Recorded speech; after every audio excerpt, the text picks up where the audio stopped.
Salut tout le monde et bienvenue sur ma chaîne. Aujourd'hui, on décortique La fille dans le brouillard, un film fascinant réalisé par Donato Carisi, d'après son propre roman.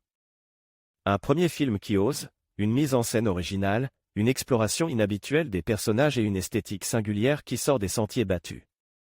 Mais au-delà de la forme, quelle est la véritable signification de ce thriller? L'histoire commence par la disparition d'une jeune fille de 16 ans, juste avant Noël, dans un petit village italien isole. L'atmosphère est pesante, mystérieuse. Pas de traces, pas de corps, pas de témoins. Seulement la peur palpable d'une communauté soudée où le coupable se cache forcément parmi eux. L'enquête est confiée à l'inspecteur Vogel, un personnage ambigu. Son assurance, voire son arrogance, le rendent suspect aux yeux des habitants, et même des spectateurs. Sa méthode? Il ne cherche pas tant des preuves que à piéger le criminel en utilisant les médias, une stratégie risquée qui tourne rapidement contre lui. Le film utilise des plans aériens remarquables du village, non pas filmés en vrai, mais reconstitués avec des maquettes. C'est visuellement saisissant et contribue à l'atmosphère étrange. Les soupçons se portent rapidement sur le professeur Martini, un nouvel arrivant.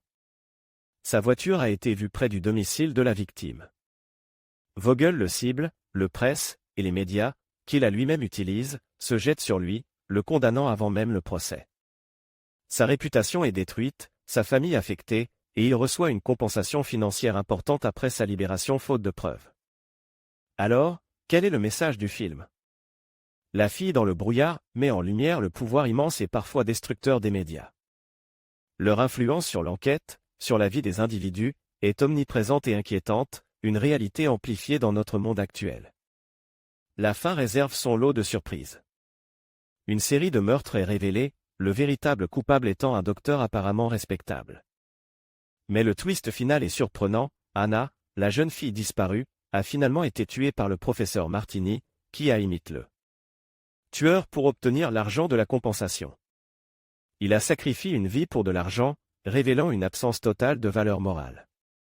En conclusion, La fille dans le brouillard est bien plus qu'un simple thriller. Il nous interroge sur le rôle des médias, sur la fragilité de la justice et sur la valeur de la vie humaine. Et vous, quelle est votre interprétation du film? Dites-le moi en commentaire. N'hésitez pas à liker et à vous abonner pour plus de vidéos. À bientôt!